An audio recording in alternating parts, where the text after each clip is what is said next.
이유는 첫 번째 규격 매트 있잖아요. 규격 매트의 경우에는 이 집 전체에 깔 수가 없잖아요. 그 집 사이즈에 맞춘 게 아니기 때문에 당연히 빈 공간, 공백이 생길 수밖에 없고 아이가 점점 활동 반경이 넓어질수록 그 매트를 추가 구매해야 된다는 게 저는 가장 큰 단점이라고 생각을 했어요. 롤매트와 롤매트 사이에 재단되어 있는 부분 있잖아요. 그 부분은 그냥 잘려져 나간 단면이라서 스펀지가 그대로 노출이 되어 있어서 물을 흘렸을 때는 그냥 바로 그 음료수나 이런 것들이 수분을 다 싹 흡수해버린다는 거예요. 그 홈에 먼지가 좀 낄 때가 있어요. 청소기로 빨아들일 때는 문제가 없어요. 근데 이 정전기 청소포 같은 걸 한번 쓱 할 때는 밀고 가는 거라서 홈 사이에 먼지가 살짝 끼거나 이물질 같은 게 낄 때가 있어요. 안전한 환경을 제공해놓고 아기가 마음껏 탐색할 수 있게 자율성을 지지를 해주는 것, 이게 아기의 발달에 굉장히 중요하다고 합니다. 그런 것들을 무시하고, 그러니까 부모의 관점에서 안전, 편의를 위해서 아기를 너무 통제하는 환경에 다 보면은 아기와 긍정적인 관계를 형성하기가 어렵게 되겠죠. 부모가 편한 게 가장 중요하다고 생각하는 사람 중에 하나임에도 불구하고 개인적으로는 아기의 발달적인 측면에 반하면서까지 제가 편한 걸 추구하고 싶지 않거든요.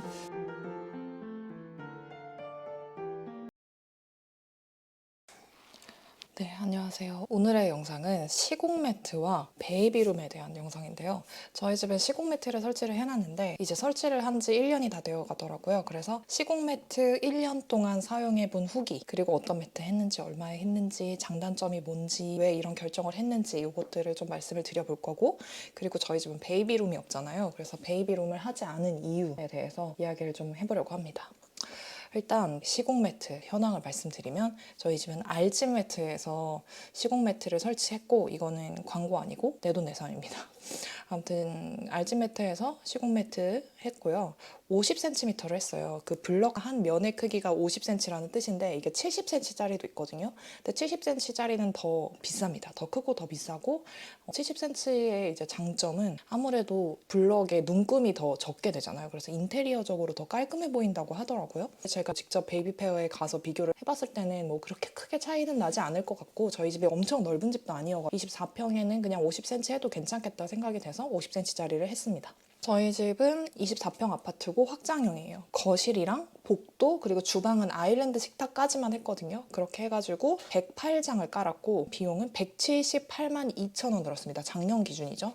한 장당 가격으로 계산을 해보면 16,500원으로 시공을 했습니다.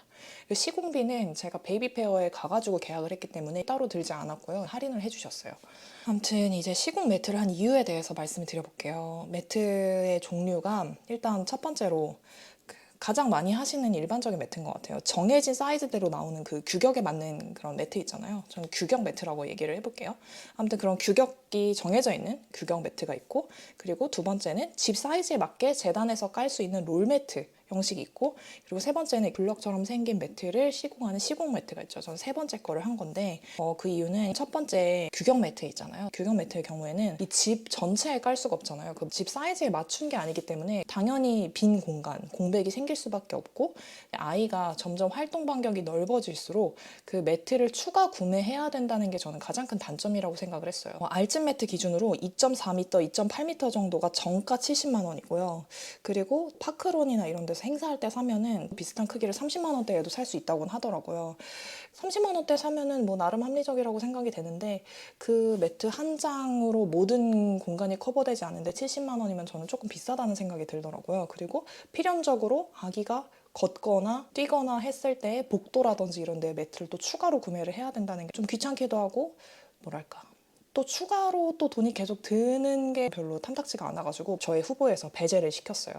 그리고 제가 애 둘 있는 엄마들한테 물어봤을 때 이 규격 매트의 경우에는 아기가 성장하면서 추가적으로 구매를 해야 된다고 했잖아요. 그러면서 테트리스처럼 조각조각 매트에 통일감이 없어지고, 그래서 약간 보기 싫게 되는 거죠. 그래서 인테리어적으로도 별로 좋지가 않고, 그리고 애들이 걸어다니고 뛰어다니게 되면 그 매트와 매트 사이 홈에 발이 걸려서 넘어지고 이런 경우들도 좀 있다고 하더라고요. 사실 안전을 위해서 까는 매트인데 그것 때문에 아기가 넘어지고 그 단차 때문에 아기가 발에 걸리고 이러면은 별로 좋지 않을 것 같아가지고 저는 그런저런 이유로 첫 번째 그 규격이 정해져 있는 그 매트는 배제하고 생각을 하게 됐어요. 그래서 저는 차라리 롤매트가 낫겠다는 생각을 했었어요. 롤매트의 장점은 집 규격에 맞춰서 재단을 해서 사용을 하는 거고, 셀프로 시공을 할 수 있다 보니까 시공비가 따로 들지가 않다는 그런 장점이 있었고요.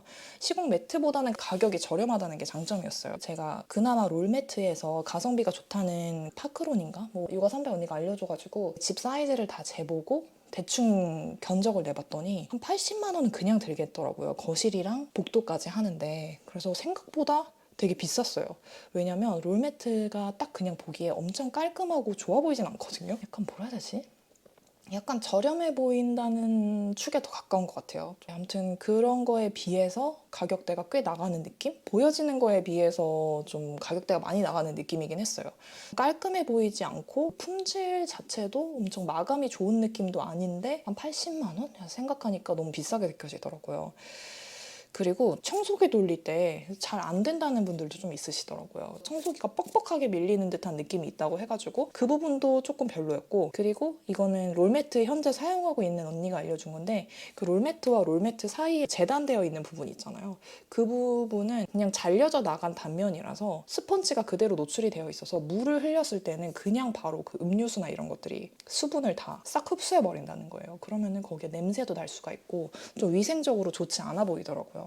그리고 그 재단된 면과 면 사이를 테이프로 붙이게 되는데 일단 그 테이프로 붙여서 마감을 하는 것 자체가 조금 지저분해 보이고 저렴해 보이는 원인인 것 같긴 해요.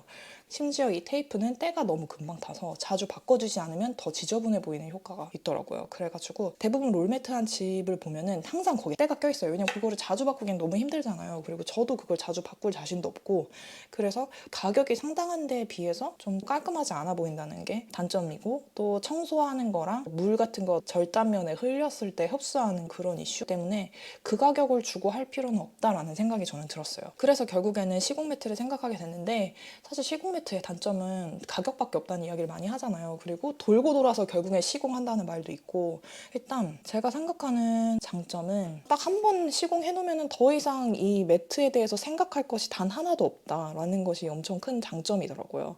시공 매트를 사용하면서 뭔가 다른 매트를 사용하고 싶다 이런 생각을 하지 않게 되는 것 같아요. 예를 들면 롤 매트를 사용하거나 일반 규격 매트를 사용하는 분들은 결국에는 시공할까 이런 고민을 조금씩은 안고 계시는 것 같더라고요. 시공이 끝판왕이기 때문에 시공을 한번 해놓으면 매트에 대한 생각을 더 이상 안 해도 된다는 것도 엄청난 장점이라고 생각을 해요.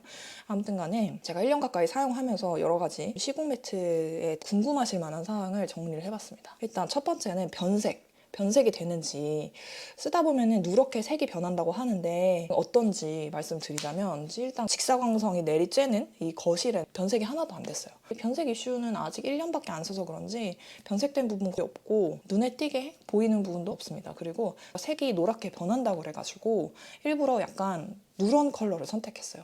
이렇게 하얀색 대리석 같은 색깔도 선택할 수 있는데 약간 베이지 컬러로 저는 샀거든요. 그래가지고 그런지 뭔가 눈에 띄게 누렇게 됐다, 변색이 됐다 이런 느낌을 전혀 느끼지 못하고 있어요.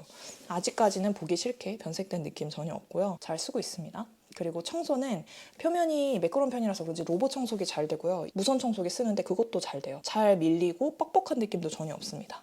그리고 스팀 청소기 같은 건 하면 안 된다고 하는데 일단 집에 스팀 청소기가 없어서 해본 적은 없고요. 매일매일 물걸레 청소포로 닦아주는데 표면에 뭔가 문제가 생긴다던가 이런 건 없어요. 좀 표면이 매끄러워서 그런지 별 이상은 없는 것 같습니다. 근데 이제 청소를 할 때 단점은 아무래도 블럭이다 보니까 홈이 있잖아요. 그 홈에 먼지가 좀 낄 때가 있어요. 청소기로 빨아들일 때는 문제가 없어요. 근데 이 정전기 청소포 같은 걸 한번 쓱 할 때는 밀고 가는 거라서 홈 사이에 먼지가 살짝 끼거나 이물질 같은 게 낄 때가 있어요.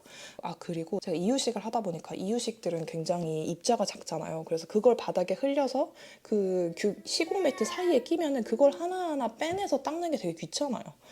그 조그마한 이유식 입자들이 자꾸 껴가지고 그거 닦는 게 조금 짜증나더라고요. 그래서 시공 매트 위에 그 플레이 매트 안에 까는 이너 매트가 있어요. 동그란 거. 그거를 깔아놓고서는 그 위에 하이체어를 올려놓고 거기서 밥을 먹이거든요. 그렇게 하면 치우기가 나중에 쉬우니까.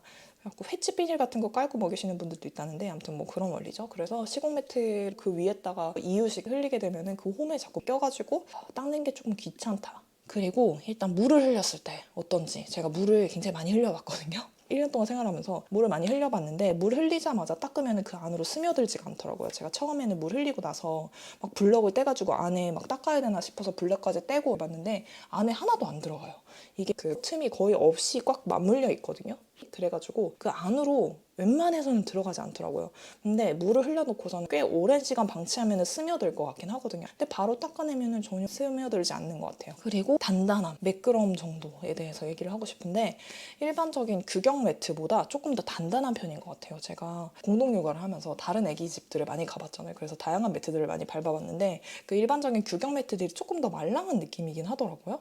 조금 더 부드럽고 더 충격을 잘 흡수하는 것 같은 느낌? 그에 비해 시공 매트는 조금 더 단단해요. 좀 더 탄탄해요. 그래가지고 이거에 장단점이 있을 수 있는데 장점은 바닥이 단단하기 때문에 아기들이 잡고 서고 그리고 걸음마를 하거나 뛸 때 중심 잡기에는 이게 훨씬 더 좋을 것 같거든요. 요가를 할 때도 요가 매트는 물렁거리는 걸 쓰지가 않잖아요. 왜냐면 밸런스를 잘 잡아야 되니까 단단한 바닥에서 해야 돼서 요가 매트는 얇은 걸 쓰는데 그런 것과 같이 아기들도 잡고 서고 걷고 이럴 땐 균형을 잘 잡아야 되는데 바닥이 물렁하게 되면 균형 잡기가 어렵거든요. 그래서 그런 측면에서는 조금 단단한 매트가 좋은 것 같고 그리고 나쁜 점은 당연히 넘어졌을 때 더 아프겠죠. 다른 집의 시공 매트도 밟아봤는데 조금 더 단단한 집도 있더라고요. 근데 알집 매트는 그냥 적당한 것 같아요. 저는 좀 더 말랑한 것보다는 그래도 조금 더 단단한 게 나을 것 같다는 생각이 들어가지고 저는 만족스럽게 잘 쓰고 있고 그리고 표면이 약간 미끄럼 방지 같은 느낌이 아니라 약간 쓱 밀리는 미끄러운 느낌이에요. 규격 매트 같은 거는 미끄럼 방지 기능이 있어가지고 애들이 미끄러지지 않게 약간 뻑뻑한 느낌이 있는데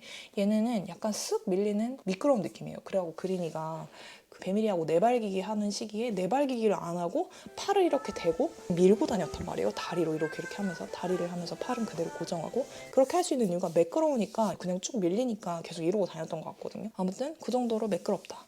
근데 미끄러워서 막 바닥에 넘어질 정도로 미끄럽진 않아가지고 큰 문제는 없는 것 같아요. 그리고 단점은 눌림이 있어요. 저는 이거는 생각을 잘 못했었는데 이게 소파같이 무거운 가구들을 두면은 눌려가지고 패이게 되거든요. 그래서 저희가 소파 위치를 한번 바꿨더니 그 눌린 부분이 살짝 보기 싫게 자국이 남았더라고요. 근데 이게 의자라든지 식탁이라든지 이런 데도 다 조금씩 눌림이 있어요. 그래서 이 눌림이 자국이 남는다는 거 이게 단점인 것 같아요. 그리고 이사를 가는 경우 저는 지금 이제 이사를 가게 됐는데 원래 이사 갈 생각이 없었어요. 한 5년 동안 이 집에 살려고 그랬거든요. 일단 저희 자가 집이기 때문에 이사를 갈 필요도 없고 그냥 여기서 한 5년 정도는 살아야겠다 생각을 했는데 다양한 이유들로 인해서 이사를 가게 됐는데 이사를 가게 되면 이제 이전 설치 비용이 발생을 해요. 철거는 안 해주고 설치만 다시 하는데 4, 50만 원 정도가 든다고 하더라고요. 제가 알츠매트에 전화해서 물어봤는데 너무 깜짝 놀랐어요. 그 정도로 비싼가 싶어가지고 새 것 가는데 설치 비용 30만 원으로 알고 있거든요. 근데 왜 재설치는 4, 50만 원이 드는 거죠? 특히 50만 원 너무 오버한 것 같은데 그리고 집 구조에 따라서 추가 블럭을 또 시공할 수가 있잖아요. 그럴 때는 또 추가 비용이 들게 되는데 매트 한 장당 저는 16,500원 했었는데 지금은 17,500원 정도 한대요. 아무튼 그렇다고 합니다. 그래서 그 재설치 비용이 많게는 50만 원까지 발생한다는 게 단점인 것 같아요. 그래도 저는 50만 원 들여서라도 이거를 가져가서 설치를 다시 할 생각이고요. 왜냐면 이만큼의 매트를 규격 매트라든지 롤 매트라든지 이걸 다시 깔면은 이것보다 돈이 더 많이 들어요. 50만 원보다. 그래가지고 이걸 살려서 가는 게 가장 경제적인 방법이라는 생각이 들어가지고 이전 설치를 할 예정입니다. 이제 시공 매트 관련해가지고 언제 까는 게 좋을지 추천을 드려볼게요. 저는 아기 낳기 전에 까는 게 베스트라고 생각을 하고요. 왜냐면 아기가 태어나면 아기 짐이 굉장히 많아지잖아요. 큰 가구는 옮겨가면서 다 깔아주시거든요. 큰 가구를 제외하고 작은 가구들은 다 셀프로 옮겨놔야 돼요. 근데 아기가 있으면은 아기 짐도 많은데 아기 보느라도 바쁜데 그거를 다 옮기고 또 설치하면서 또 다시 옮겨놓고 이런 것들이 굉장히 번거롭잖아요. 그래가지고 그냥 아기 나오기 전에 아기가 뱃속에 있을 때 그럴 때 설치하는 거를 가장 추천드리고요. 그리고 아기가 이미 나왔어요. 그러면은 뒤집기 하기 전에 까시는 걸 저는 추천해요. 왜냐면 뒤집기를 하면서도 애들이 굉장히 머리 꿈을 많이 해요. 그래가지고 뒤집기를 하기 전에는 매트가 있어야 된다고 생각해요. 그게 시공 매트든 롤 매트든 규격 매트든 아무튼 매트가 있어야 된다고 생각해요. 솔직히 육아용품 같은 거 돈 드는 거 많잖아요. 다른 거 그냥 잠깐 쓰는 것들을 당근에서 구매를 해서 비용을 좀 세이브 하신 다음에 시공 매트에 쓰시는 것도 완전 추천을 드려요. 그러니까 기간을 짧게 쓰는 것들은 최대한 뭐 물려받던지 당근에서 사던지 해가지고 비용을 세이브하고 이렇게 4, 5년 이렇게 쭉 계속 쓰는 것들은 비용을 좀 투자를 해가지고 본전 뽑을 때까지 쓰는 게 좋은 것 같아요. 시공 매트 같은 거나 매트 같은 거 이런 거는 당근에서 살 수도 없잖아요. 어차피 돈 들여서 쓰는 건데 그냥 한번 딱 깔아놓으면은 진짜 매트에 대한 고민이 다 사라지고 너무 편하더라고요. 그래가지고 매트 고민 진짜 많이 했었는데 시공 매트 하고 나서 너무 만족스럽고 잘 쓰고 있고 그리고 아기도 안전하게 잘 놀아가고 있어가지고 되게 만족스럽게 잘 쓰고 있습니다. 그리고 베이비룸 설치 안 한 이유에 대해서 말씀드리려고 하는데, 베이비룸을 제가 한동안 되게 고민을 많이 했었어요. 언제 고민을 했냐면, 아기가 배밀이를 하면서 활동 반경이 넓어지기 시작하면서부터 이제 베이비룸을 좀 해야 되나? 라는 생각이 들었어요. 왜냐면 아기가 막 아무 데나 막 다니고, 막 식탁 밑에 들어가 있고, 막 부엌에 막 식기세척기 밑에 들어가 있고 막 이러니까 좀 안전상의 이유로 아기의 움직임을 좀 통제를 해야 되지 않을까, 그런 생각을 좀 했었거든요. 안전상의 이슈가 첫 번째였고, 두 번째는 아기가 막 돌아다니기 시작하면서부터 제가 치워놔야 될 것들이 너무 많은 거예요. 정리를 해야 될 것들, 뭐 화분이라든지 세탁이라든지, 아기가 위험할 수 있는 모든 것들을 다 정리하고 치워놓고, 그리고 아기를 계속 쳐다보고 있고 막 이래야 되는데, 그런 것들이 조금 귀찮기도 하고, 최대한 그냥 지금의 체제로 편하게 가고 싶은 거예요. 그냥 베이비룸 쳐놓으면 지금 상황에서 그냥 울타리만 치면 되는 거니까 할까? 이런 고민을 좀 많이 했던 것 같아요. 그랬는데 결론적으로는 안 하기로 결정을 했고, 고민하면서 책도 읽어보고 유튜브 같은 것도 보고 애착이나 발달이나 이런 부분에서 공부를 해봤는데, 역시나 안 하기를 잘한 것 같고, 지금도 후회는 없고, 제 주변 분들한테는 베이비룸 없애는 거를 추천을 하고 다니고 있어요. 그거를 한번 얘기를 드려보자면, 제가 좀 메모를 해놔가지고 보면서 말씀을 드리자면, 일단 아이의 관점에서 아기의 탐구하고 싶은 욕구를 인정을 해주고, 그리고 자유를 느낄 수 있게 기회를 만들어주는 게 발달 과정에 있어서 굉장히 중요하다고 생각을 했고요. 이 내용은 책에서도 나오는 내용이에요. 그래서 OECD에서 만든 리포트에서도 영아기에 놓치면 안 되는 육아의 대원칙이, 아기의 본능적인 배움의 욕구를 이해하고 그렇게 할 수 있도록 안전한 수준 내에서 자율성을 지지해주는 것이 반드시 필요하다고 해요. 안전한 환경을 제공해놓고 아기가 마음껏 탐색할 수 있게 자율성을 지지를 해주는 것, 이게 아기의 발달에 굉장히 중요하다고 합니다. 근데 베이비룸이라는 울타리 안에 가두게 되면 아기의 본능적인 탐구의 욕구를 통제하는 거잖아요. 통제를 하는 육아를 하게 되면 아이와 나의 관계가 좋지 않게 되는 거거든요. 아이와 나의 관계는 애착관계 형성에 굉장히 밀접한 연관이 있는데, 3살까지가 애착관계 형성이 되게 중요한 시기잖아요. 근데 그 시기에 아기와 나의 관계에 있어서 아기의 관점에서 엄마는 항상 아무것도 못하게 하고 나를 가둬놓고 내가 하고 싶은 거를 못하게 해. 그런 인식이 생기게 되면 결국에는 신뢰관계를 제대로 못 쌓게 되는 거거든요. 그래서 신뢰관계를 제대로 쌓지 못하는 경우에는 애착관계가 제대로 형성이 되지 않는 거기 때문에 나중에 문제 행동을 일으킬 확률이 높아진다고 해요. 애착 형성이라는 거는 결국에는 아기가 하고 싶은 대로 양육자가 지지를 해주고 믿어주고, 그리고 아기의 관점에서 아기의 본능적인 욕구를 해소할 수 있도록 서포트를 해주면서 신뢰관계를 형성해 나가는 과정인데, 그런 것들을 무시하고, 그러니까 부모의 관점에서 안전, 편의를 위해서 아기를 너무 통제하는 환경에 있다 보면은 아기와 긍정적인 관계를 형성하기가 어렵게 되겠죠. 그리고 베이비룸을 설치하지 않은 두 번째 이유는, 돌 전의 아기들은 탐색하는 것 자체가 놀이이고 그 놀이가 발달에 중요하기 때문에 베이비룸을 설치하지 않았어요. 돌 전의 아기한테는 별다른 장난감이 필요 없다고 하더라고요. 그냥 탐색하는 행위 자체가 아기한테는 놀이가 되고, 그 놀이를 통해서 아기는 굉장히 발달을 많이 하게 된다고 해요. 그래서 일상생활 용품들 이런 걸로도 아기가 잘 놀 수가 있고, 그걸 통해서도 잘 성장할 수 있다고 해요. 그래서 저는 제한된 환경에서 아기한테 막 장난감을 넣어주는 것보다는 집 전체를 누비면서 얘가 뭐 벽도 만져보고 의자를 타고 서보고 막 식기세척기, 냉장고 이런 표면도 만져보고 이러면서 이런 건 어떤 느낌인지 자기가 직접 만져보고 체험하면서 발달을 했으면 좋겠다는 생각이 들었어요. 그래가지고 베이비룸을 설치를 하지 않았어요. 그리고 마지막으로는 베이비룸이 사용 시기가 생각보다 짧더라고요. 주변에 보면은 한 돌쯤 되면, 돌 되기 전에도 베이비룸을 타고 넘어가려고 한대요. 막 잡고 흔들거나 그걸 타고 넘어가려고 했을 때 오히려 낙상이나 이런 위험이 있어 보이더라고요.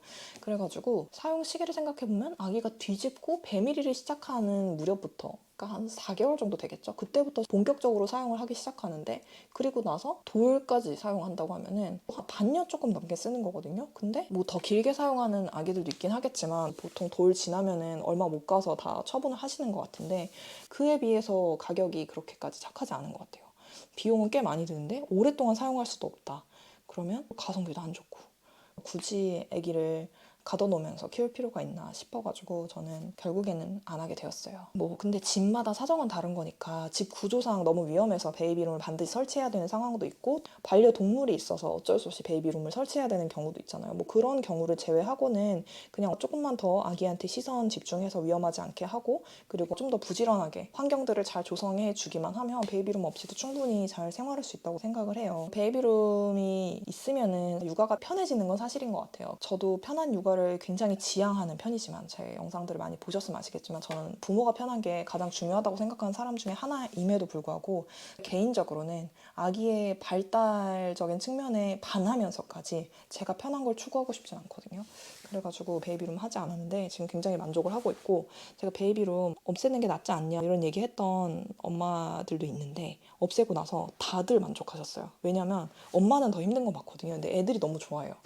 베이비룸 고민하시는 거나 이미 설치했는데 막 너무 분리불안도 심하고 애들이 막 너무 싫어하고 이런다고 하면은 그냥 없애는 것도 지낼만한 것 같아요. 괜찮은 것 같습니다. 그래서 베이비룸 쓰시는 분인데 고민하시는 분이나 아직 사기 전인데 살까 말까 고민되시는 분들한테 좀 도움이 되셨으면 좋겠고 이번 영상은 여기까지 하도록 하겠습니다. 그린이 지금 낮잠 자고 있는데 지금 영상 찍느라고 낮잠 시간에 못 쉬고 좀 더 잤으면 좋겠다. 아무튼 이번 영상도 봐주셔서 감사하고 여기까지 하도록 하겠습니다. 안녕.